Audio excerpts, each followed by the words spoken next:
Ini adalah tempat pangkas rambut yang menakutkan, tidak ada yang keluar hidup-hidup. Bahkan sebelum pelanggan sempat duduk, lehernya digorok dengan kejam oleh tukang cukur. Kemudian dia menginjak saklar, dan mayat itu akan jatuh ke dalam lubang. Dan di lantai bawah ada toko pai daging. Setiap hari, banyak sekali orang yang datang ke toko tersebut. Tapi soal bahan-bahannya, hanya Lovett yang tahu. Todd membunuh orang ini tanpa berkedip, bernama Barker. Dia seharusnya memiliki keluarga yang bahagia dan istri yang cantik. Dengan bayi perempuan yang cantik. Namun karena istri Barker begitu cantik, dia diincar oleh Turpin. Untuk merampok istrinya, dia menggunakan kekuasaannya untuk menjatuhkan hukuman penjara kepada Barker, memaksa Barker meninggalkan negara itu. 15 tahun kemudian, Barker kembali ke kampung halamannya, mengganti namanya menjadi Sweeney Todd. Dia kembali ke tempat pangkas rambut lamanya. Tapi tempat ini membuka toko pai daging. Pemilik tokonya ramah, melihat gambarnya dan tahu bahwa dia berada di industri yang sama. Tapi kebersihan tidak bisa diterima.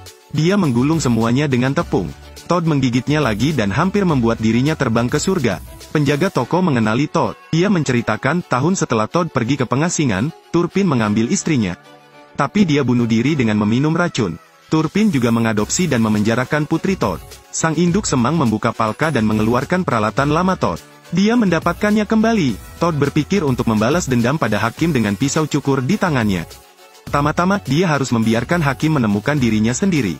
Todd meminta tantangan kepada tukang cukur terbaik di wilayahnya, Pirelli. Anak buah Turpin kembali hadir di lokasi kejadian, ia mencalonkan dirinya sebagai wasit. Pada akhirnya Todd memenangkan kontes tersebut. Pemenangnya adalah Tuan Todd. Kompetisi ini pun menjalin hubungan dengan Bramford. Jadi rencananya semakin dekat. Anthony bertemu putri Todd, Johanna. Keduanya hanya saling melirik dan jatuh cinta satu sama lain. Tapi Turpin memperhatikan mereka. Ia memerintahkan anak buahnya untuk menghajar Anthony. Namun dia bersumpah akan mencari kesempatan untuk membuat Johanna melarikan diri. Keesokan harinya, barbershop tersebut menyambut pelanggan pertamanya, tak disangka itu adalah Pirelli. Ia tidak datang untuk potong rambut tetapi ingin Todd membagi hadiah uang kemarin menjadi 2. Kalau tidak, dia akan mengatakan yang sebenarnya. Ternyata Pirelli adalah murid Todd, dia mengenali pisau cukur yang familiar itu. Todd menggunakan ketel berisi air mendidih di atas kompor untuk memukul kepala Pirelli. Pelayan laki-laki itu mendengar suara berisik di lantai atas dan berlari ke atas. Tapi dia hanya melihat Todd meminum teh dengan anggun. Tapi peti di belakangnya memperlihatkan sebuah lengan. Todd menemukan alasan untuk mengejar Toby lalu meraih Pirelli dan menggorok lehernya. Di sisi ini, Hakim Turpin ingin menikahi putri angkatnya Johanna. Bramford memperkenalkannya ke toko tukang cukur Todd. Orang tua ini mengintip gadis cantik itu setiap hari. Tubuhnya yang putih membuatnya merasa gatal semakin dia melihatnya. Namun ayah kandung gadis itu, Todd kini telah kembali ke London untuk merencanakan balas dendam. Hakim memutuskan bahwa kecantikannya harus dikembalikan. Sekali lagi, saya bertemu Bramford yang sedang memperkenalkan toko tukang cukur Todd. Mangsanya sudah sampai di depan pintu.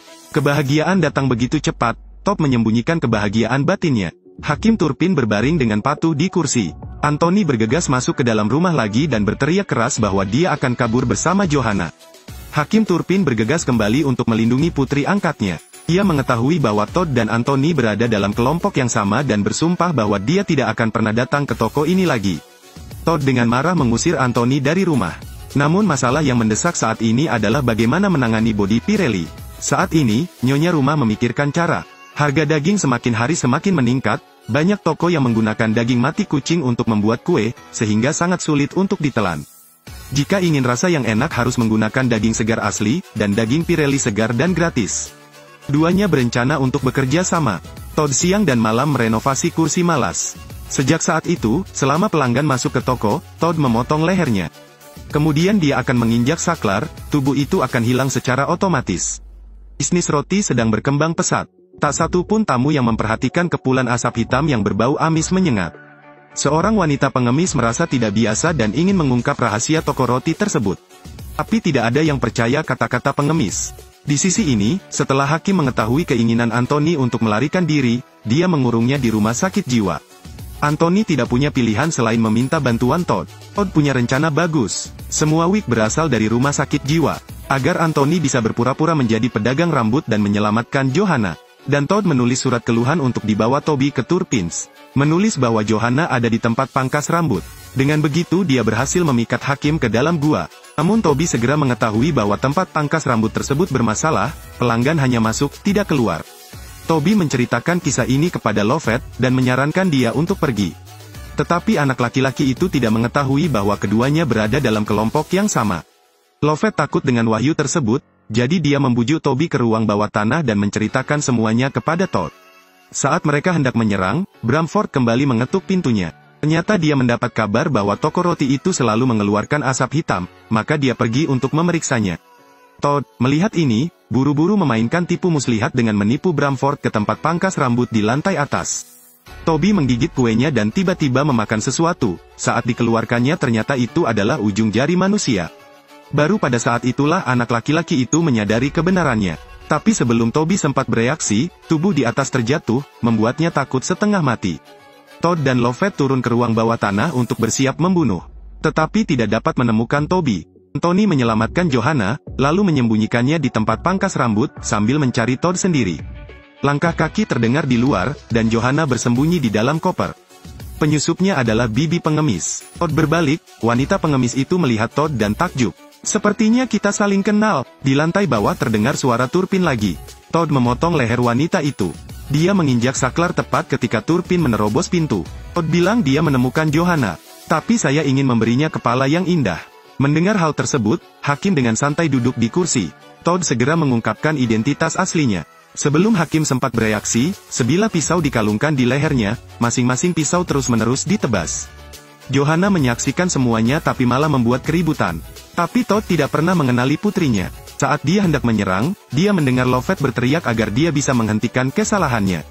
Ternyata sang hakim belum mati, tangannya masih memegangi baju Lovett. Keduanya memutuskan untuk mengkremasi jenazahnya. Namun Todd menemukan bahwa wanita pengemis itu tampak sangat familiar. Itulah istri yang selalu dia inginkan. Ternyata tahun itu istrinya terpaksa sampai gila. Sebenarnya Lovett juga mengetahui hal tersebut namun karena ingin bersama Todd, dia menyembunyikan kebenarannya. Todd ingin membalaskan dendam istrinya tetapi pada akhirnya dia sendiri yang membunuhnya. Namun sebelum dia meninggal, istrinya mengenalinya. Todd benar-benar pingsan. Dia melemparkan Lovett ke dalam oven dan mengunci pintunya, membakarnya menjadi abu. Dia sendirian, memeluk istrinya kesakitan dan menangis. Kali ini, Toby memanjat dari pipa air dan menggunakan pisau cukur untuk menggorok lehernya. Serta akhir cerita. Film ini berjudul Sweeney Todd, The Demon Barber of Fleet Street yang diadaptasi dari kisah nyata. Inggris pada abad ke-18 mempunyai seorang tukang cukur bernama Sweeney Todd. Dia membunuh lebih dari 150 orang secara total. Todd menjadi pembunuh tertinggi dalam sejarah Inggris. Kemudian ceritanya diadaptasi menjadi novel. Datang saja ke sini hari ini. Terima kasih telah menonton, sampai jumpa lagi.